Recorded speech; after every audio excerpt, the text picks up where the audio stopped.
Hey guys, in this video I will tell you how to borrow money from Bybit. So first what you need to do is open your Bybit mobile app and log into your account. From the home page, tap on the more option to access the services menu. Next, use the search bar and type in loans.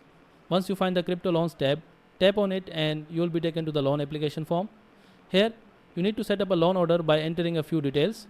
In the first section, select the coin type you want to borrow by tapping on the drop down menu and choosing from the available cryptocurrencies. After that, enter the amount you wish to borrow. Now scroll down to the collateral section.